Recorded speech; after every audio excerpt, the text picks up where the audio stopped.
皆様、コン N です。 NJ の遊び部屋へようこそ。解説役のナンバー7とちびしきじいなのじゃ。今回は初心者ランナーさん向けシリーズ第2弾としてミシガンの序盤攻略ルートを紹介したいと思います。今回の目標は本来のルートを西側車両のみを使って攻略する、ネット環境がなくてもできるように DLC や MOD は使わない、化石祭など技術を必要とするものも利用しない、このような条件で進めていこうと思います。スノーランナーはオープンワールドの世界で様々な攻略方法があるのが魅力ですが、自由度が高いがゆえに序盤から難易度の高い仕事も受注できてしまうんです。うっかり報酬につられて受けてしまうと困難な仕事を回されたりするでの。故に進めていく仕事選びが重要になってくるわけじゃな。今回の動画では初心者さんでも攻略しやすいルートを使い進めていきたいと思います。それでは本編の始まり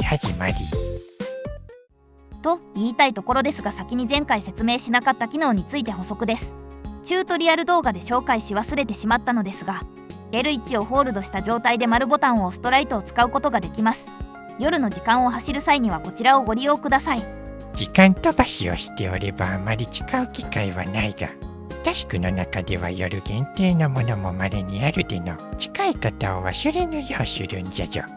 次に施設の紹介ですね。前回発見したガレージに入ると車の修理と燃料の補給が自動的に行われます。他にもガレージでは車の改造や売買などができます。ちなみにこの世界は物の売値が買い値 100% なので、買ったものは全て同額で売却できるんです。じゃから気になる車や部品などはとりあえず使ってみて、気に入らなければ売却してもお金は減らないからいくらでも試せるじょい。後でご紹介しますが、これはトレーラーストアというお店でも同じですね。車の売却方法ですが、ガレージの画面で四角ボタンを押し、トラックを保管庫に入れます。次に保管庫を選択し、売りたい車のところで三角ボタンを押すと売却することができます。車を購入する場合はトラックシュトアを選ぶんじゃ。今回は試しに先ほど売却した GMCMH9500 を買い戻すじょい。購入金額が少し安いですが、これは先ほどの車は荷台がついていたためですね。じゃから購入した車にカスタマイズで同じ荷台をつけると所持金が最初と同じに戻っとるじょい。次に部品の購入方法ですが、買いたい部品のところで決定ボタンですね。購入した部品は自動的に取り付けられますので、初めから装備されていた部品はこのように外されて ×1 などの表記になっています。今回は煽り付き荷台が使いたいからの元の装備に戻すじょい。外していらなくなった部品の売却方法は、該当する部品にカーソルを合わせ四角ボタンから売却することができます。基本的に売却できるものは地域による制限こそあるが、いつでも買い戻すことができるでの。不要品はこまめにお金に戻せば資金で困る機会も減るじゃろうて。他にも L1 や R1 でガレージのスロットに車を置くことができますが、置き場所が迷子になったりもするので、使わないトラックは保管庫に預けた方が安心ですね。さて次は一度ガレージから外に出ようかの。出てすぐ右に進んだ場所にトレーラーストアというものがあるじょい。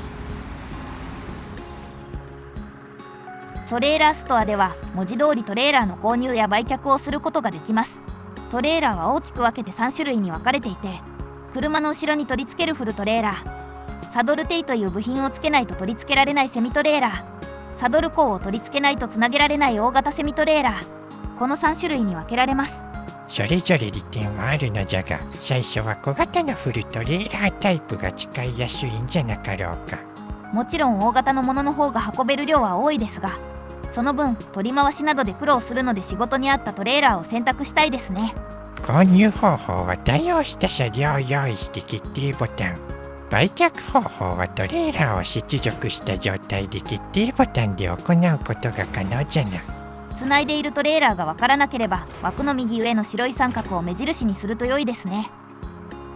トレーラーストアといえばちょっと小技じゃが、ガレージには3台トレーラーが置かれておっての。真ん中のトレーラーは近い道がほとんどないので、売ってお金にしてしまってもよいじょい。トレーラーのつなぎ方はバックで近づき、連結部分が重なった状態でトレーラーの取り付けですね。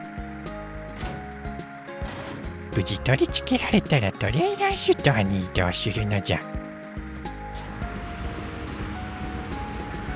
そしてサービストレーラーの売却を選択すれば、なんと6400クレジットものお金を入手することができるぞい。この周辺のお仕事で約4個分にもなる高価なものなんですよね。故に人によっては落ちているトレーラーは全部お金に見えるとか見えないとか。さて、各施設の基本的な使い方は以上ですね。それでは序盤攻略を始めていきたいと思います。タッチパネルを押し契約のタブを開いてみると、スティールリバー社の他に新しくダイソンディーゼル社とハスキー運送車の契約も受注できるようになっています。まずはダイソンディーゼル社の仕事を見てみましょう。そしてパイプドリームで決定ボタンを押し詳細を開きます。この契約は少し大変な仕事なのでまだ手を出しませんが、とりあえず十字キーの右を押して有効化を行いましょう。次にキャンセルボタンで戻り、今度はハスキー運送車の仕事を開き、同じく有効化しましょう。同じようにスティールリバー社の契約もすべて有効化しておくんじゃぞ。契約を有効化にしないと仕事を行うことができないからの。また有効化にデメリットはないから受けれる仕事はすべて受けてしまえばいいぞい。契約の仕事の中で鍵のアイコンがついている仕事がありますが、これは前提の条件のある仕事になります。例えばハスキー運送車の水没した農作物ですが、この契約のロック中の部分に書かれた農機具の完了が受注するための条件となっています。農機具はこちらじゃな。この契約を終わらせれば先ほどの水没した農作物ができるようになるぞい。このように契約の仕事は受注できる順番が決まっているものが多く、完了した際に新しく受注できる仕事が増えるため、契約が終わった時は確認する癖をつけた方がいいですね。ではこちらの仕事からと思うのですが、もう気づかれた方もいると思いますが、実はガレージの前に新しいトラックが置いてあるんですよね。なのでまずはそのトラックの元へ行きましょう。さらに車の前にあるこのマークはアップグレードパーツですね。近づいて両方ゲットしちゃいましょう。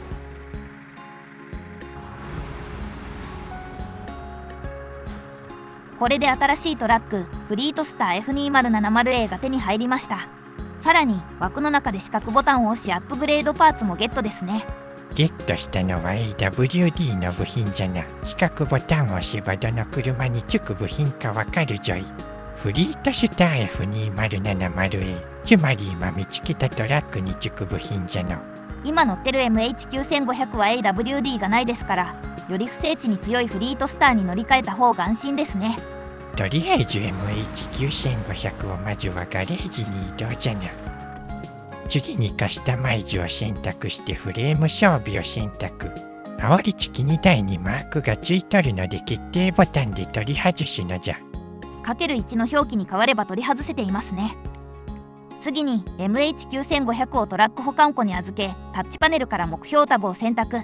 トラック&トレーラーの場所でフリートスター F2070A を選択します。すると決定ボタンでそのまま乗り込むことができるので乗り込みましょう。じゃがこの車は壊れておるでの。十字キー上のメニューから回収を選ぶのじゃ。ガレージに入れれば修理と補給が行われるので、今度はカスタマイズを選択します。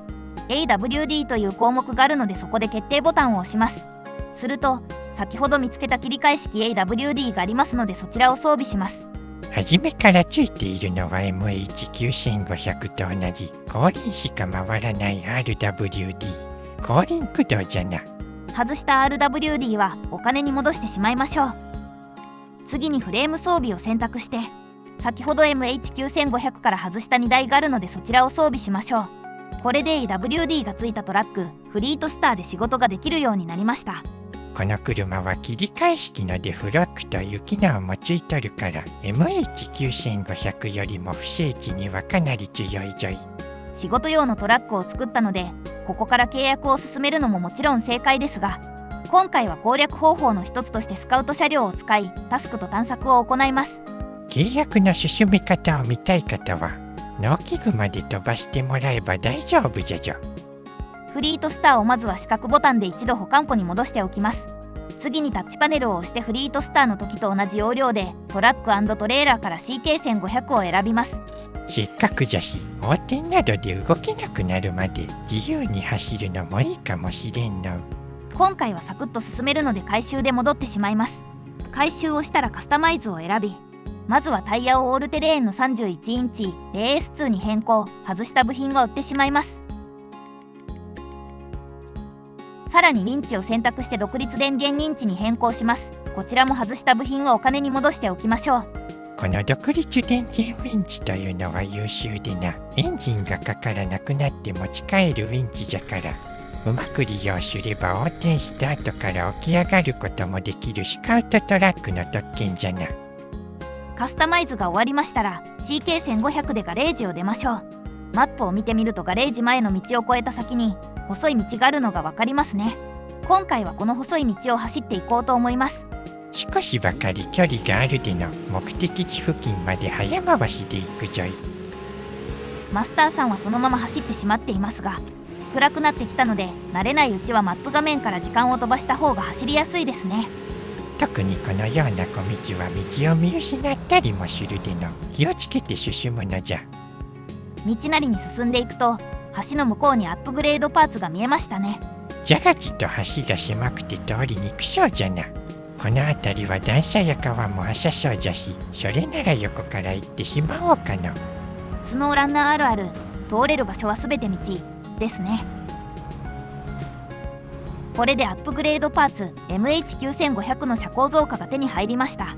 アップグレードを手に入れたらさらにこの道を進んで突き当たりの広い道を右折しましょう。もし道中で動けなくなっても回収してガレージから向かえばよいからの。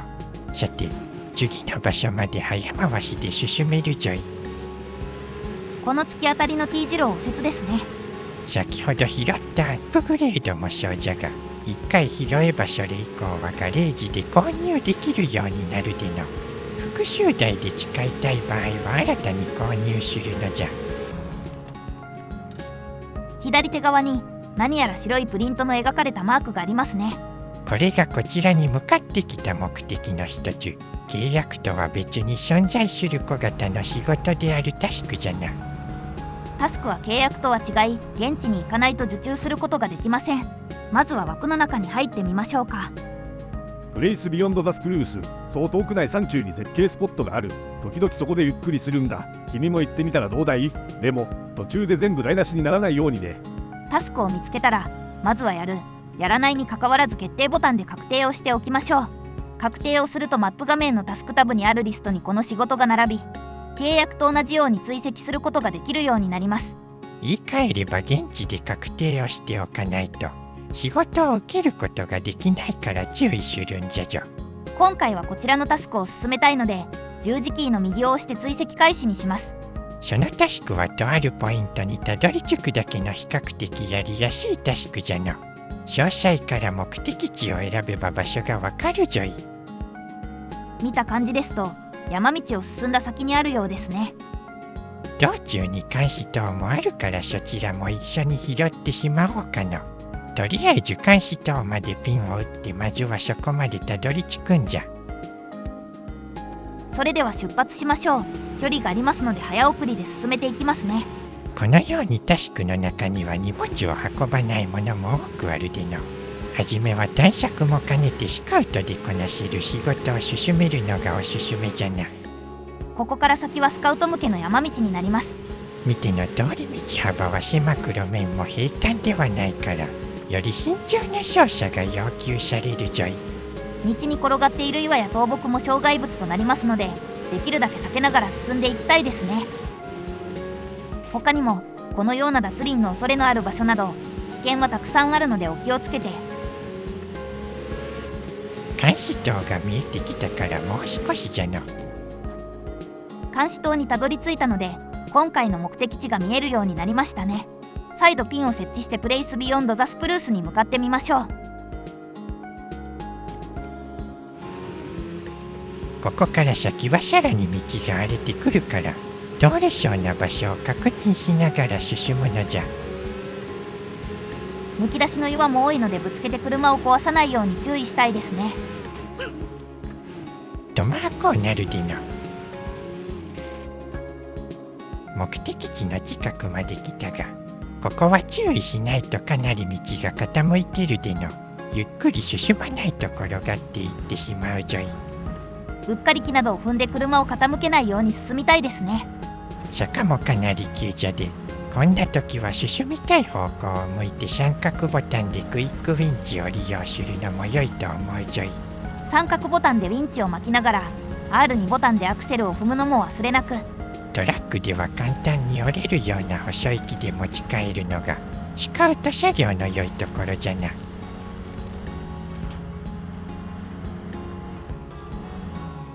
タスク完了。プレイスビヨンドザスクルース。ここがその場所だ。綺麗だろう。お疲れ様です。確かに見晴らしが良くて良い場所ですが、曇っとるちょかな。っと道が険しすぎですね。さてここから走って戻るのは大変じゃし、メニューの回収からガレージに戻ろうかの。今回はスカウトトラックでも攻略できる仕事でしたが、タスクの仕事もいろいろなものがあり報酬や経験値ももらえますので、マップを探索してタスクを見つけ確定をしておくとプレイの幅を広げることができると思います。タスクの中には崖崩れや橋を直して道路を復旧するものも多く存在するからの。楽をしようと契約だけ進めるのはかえって大変な目に遭うぞい。道を復旧するタスクはこのようなバリケードマークやヘルメットマークで表されるので優先して進めたいですね。タスクも終わったことじゃし、お次は橋木運送の契約、農機具を進めていこうかの。農機具、マシュー&サンズという地元の農場から連絡があって修理工具の配送を依頼したいそうだ。積み荷はガレージの近くで見つかるはずだ。このお仕事はガレージにあるカーテンサイダートレーラーを農場に届けるお仕事じゃな。では十字キーの右を押して追跡開始にするんじゃ。次にトラック保管庫からフリートスターを出しガレージを出ます。まずはガレージにあるトレーラーをつなぎ農場に向かうのじゃ。農場まで早回しで進めるぞい。今回つなげるトレーラーもフルトレーラータイプなので、トラックの車体の後ろに接続部を近づけてメニューからトレーラーの接続でつなげることができます。少し余談じゃが、トレーラーの納品が目的の契約などは納品場所に届けることが条件なので、ミンチでつないで運んでも納品することができるぞい。多用することはないと思いますが、知っておくと役に立つかもしれませんね。今回の納品場所の農場はこちらですね。下矢印のアイコンまでトレーラーを運べば達成です。農場に着いたらつなげてきたトレーラーを黄色い枠に入れるのじゃ。契約完了。農機具、マシュー家の年老いた農夫が君のことを褒めたたえていたよ。この町の人間は決して恩を忘れない。お疲れ様でした。これで契約が進みましたね。契約タブを開いてみると次の仕事を受けることができるようになっとるでの。忘れずに確定しておくのじゃ。そして契約の依頼主である農夫のおじいさんが消耗品を支援してくれるようですね。なので今度は消耗品を欲しがっているスティールリバーの補給品を進めていこうと思います。スティールリバーの補給品、大変な事態だ。食料、水、燃料が不足して人々が不安を感じ始めている。今すぐに対処しなければパニックが起こるかもしれない。君の助けが必要だ。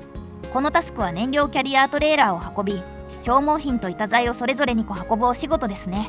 古い橋の時とは違い、これは鍵のマークがないからどれから納品しても大丈夫じゃな。では農夫のおじいさんから消耗品をもらって、さらに途中製材場により板材の乗ったトレーラーがあるので、そちらもまとめて運んでしまいましょうか。トレーラーをすでに別件で使用された方は先に消耗品を納品してから製材場で積み込めばよいと思うぞい。それとパッと見ですと目標マークのついた燃料タンクトレーラーが北側にあるのですが、こちらはとある理由でまだ取りに行かなくて大丈夫ですね。では消耗品を積み込み製材場に向かうかの。使うルートはチュートリアルでも使用した道なので少し安心ですね。ピンを設置したら農場で消耗品を積んで出発じゃな。製材場までサクッと進むぞい。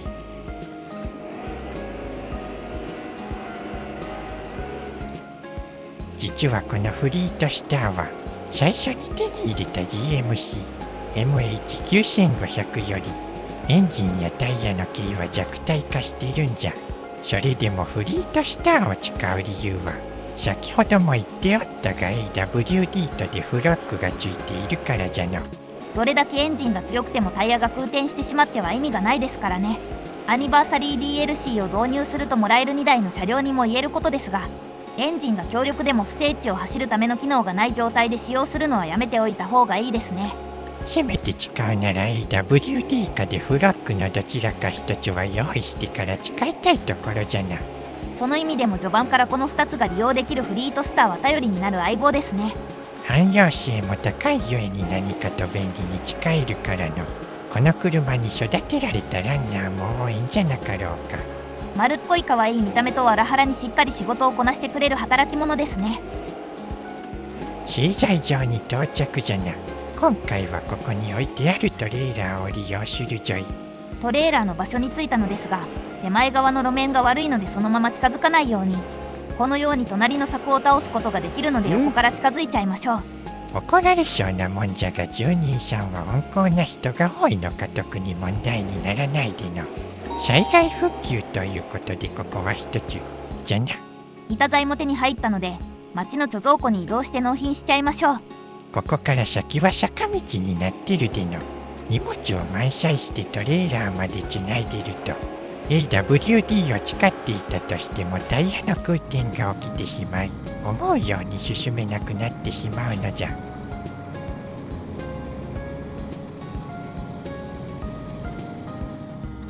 ここで不整地を走破するための機能の一つ、デフロックを使ってみましょう。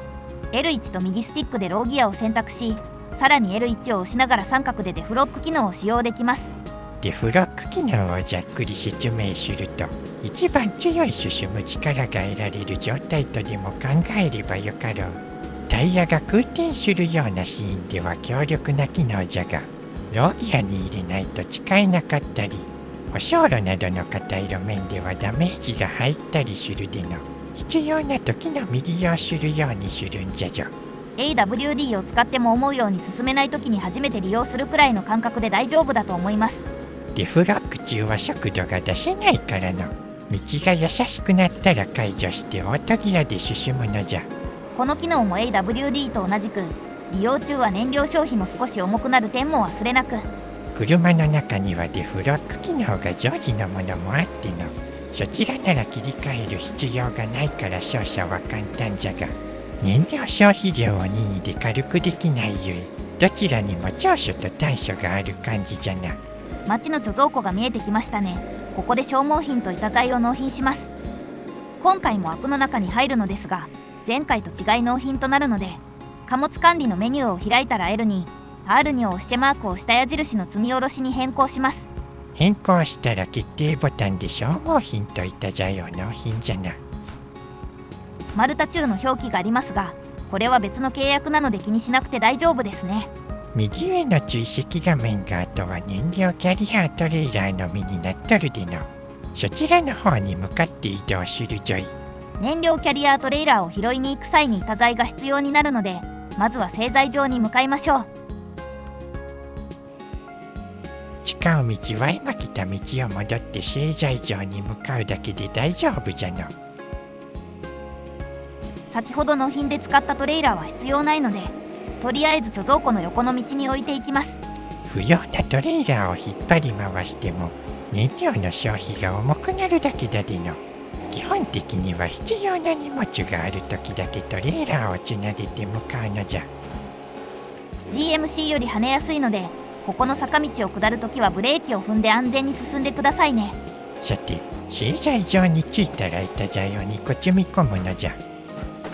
板材を積んだら製材所の横の道を通り、わずかに道っぽくなっている場所を進んでいきましょう。もともと道があったようじゃが、洪水でなくなってしまったようじゃの。ここから先は路面が悪いので、フリートスターの AWD やデフロックの出番ですね。早速じゃが坂道じゃな。ローギアに入れてデフロックを使って登るとよいぞい。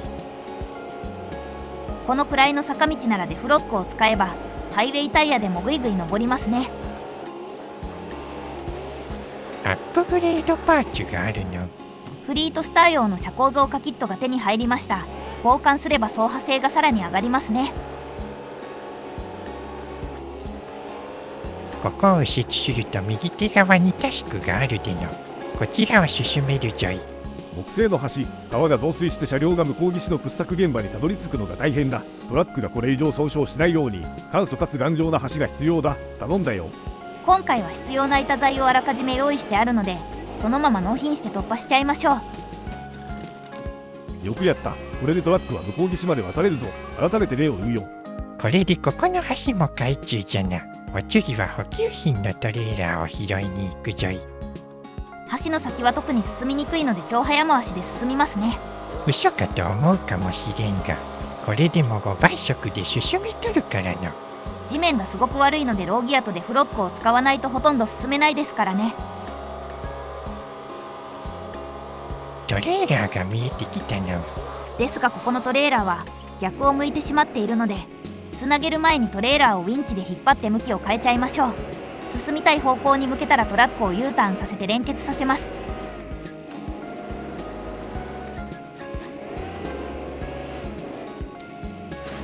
さらにこのトレーラーは燃料トレーラーなので、少し中の燃料もいただいちゃいましょう。待って、おかしいよね。燃料タンクを納品する仕事の場合、1割燃料が残っていれば納品できるからの。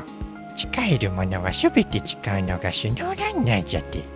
さて、そんなことを話している間に貯蔵庫まで戻るルートが完成じゃの。来る時に使った道をそのまま戻るだけですね。ここからまた怒涛の5倍速で行くのじゃ。トレーラーを引くと当然ですが、さらに移動しにくくなるので AWD とデフロックはしっかり使って走っていきましょう。デフロックを使っても全てのタイヤが滑ってしまうような状態じゃでの。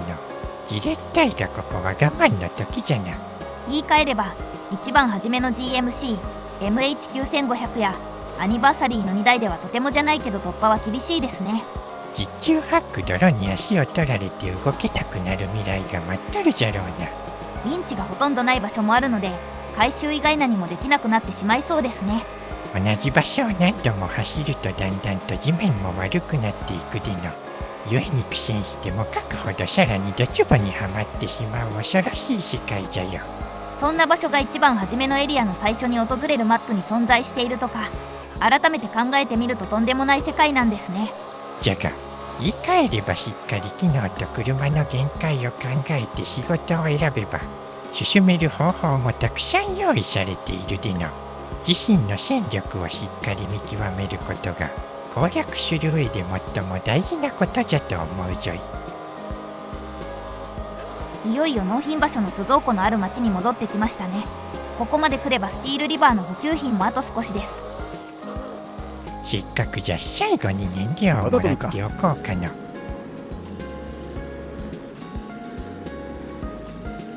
ここを曲がれば納品場所ですね。あとは黄色い枠にトレーラーを入れれば。契約完了。ありがとう。これで地元民は大いに助かるはずだ。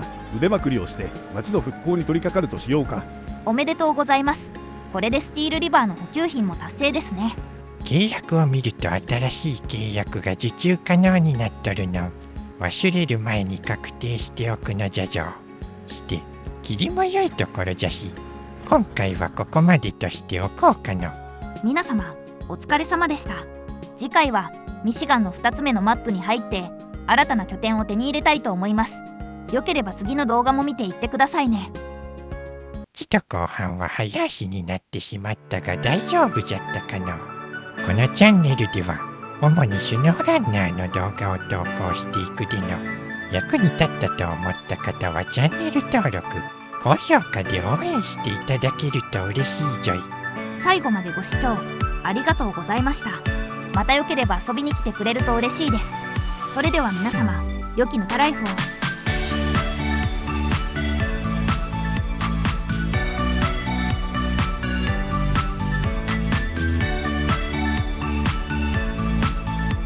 局、東島さんは説明おじさんでいいのかな。説明集の実際じゃしの。私だけ扱いひどくないか。